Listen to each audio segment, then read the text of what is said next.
চতুর্থ শ্রেণী গণিত অধ্যায় ৯ পরিমাপ। নাম্বার ২ কি হচ্ছে খালি ঘর পূরণ করি। ৯ মিলিমিটার সমান কত সেন্টিমিটার? মানে মিমি মানে মিলিমিটার, সেমি মানে সেন্টিমিটার। তো আমরা জানি ১০ মিলিমিটার সমান সমান ১ সেন্টিমিটার। তাহলে ৯ মিলিমিটারে কত হয়? ১০ ভাগ যদি ৯ দেওয়া হয় তাহলে ০, হ্যাঁ, তাহলে ০.৯। ২ নম্বরে ৪ মিটার এবং ৭ সেন্টিমিটার সমান কত সেন্টিমিটার? তো আমরা জানি ১ মিটার সমান সমান ১০০ সেন্টিমিটার, আর ৪ মিটারে হবে তাহলে ৪০০ সেন্টিমিটার, আর সাথে আছে আরো ৭ সেন্টিমিটার, তাহলে হবে ৪০৭ সেন্টিমিটার। উত্তর ৪০৭ সেন্টিমিটার। নাম্বার ৩ ৫.৩ কিলোমিটার সমান কত মিটার? তো আমরা জানি ১ কিলোমিটার সমান ১০০০ মিটার।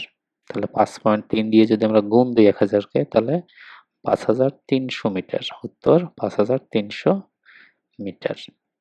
তারপর ৪ নম্বরে ১২ কেজি সমান কত গ্রাম? তাহলে আমরা জানি কি ১ গ্রাম সমান ১০০০, ১ কেজি সমান ১০০০ গ্রাম। তাহলে ১২ কেজি ১০০০কে ১২ দিয়ে গুণ দিলে ১২০০০ গ্রাম। উত্তর ১২০০০ গ্রাম। নাম্বার ৫ কি বলছে ২.৬৫ লিটার সমান কত মিলিলিটার? তাহলে আমরা জানি কি, আমরা জানি যে ১ লিটার সমান সমান ১০০০ মিলিলিটার। তাহলে ২.৬৫ দিয়ে গুণ দিলে ২৬৫০ মিলিলিটার। উত্তর ২৬৫০ মিলিলিটার। নাম্বার ৬ ১৩৫০ গ্রাম সমান কত কেজি কত গ্রাম? তাহলে ১০০০ গ্রামে ১ কেজি যদি হয় তাহলে ১ কেজি তো থাকবে, তারপর ৩৫০ গ্রাম। উত্তর ১ কেজি ৩৫০ গ্রাম। নাম্বার ৭ ১২০ ঘন্টা সমান কত দিন?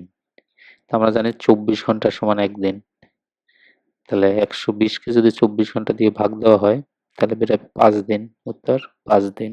তারপর ৮ নাম্বার ২ দিন সমান কত মিনিট? তাহলে আমরা জানি কি ১ দিন সমান ২৪ ঘন্টা, ১ ঘন্টায় ৬০ মিনিট।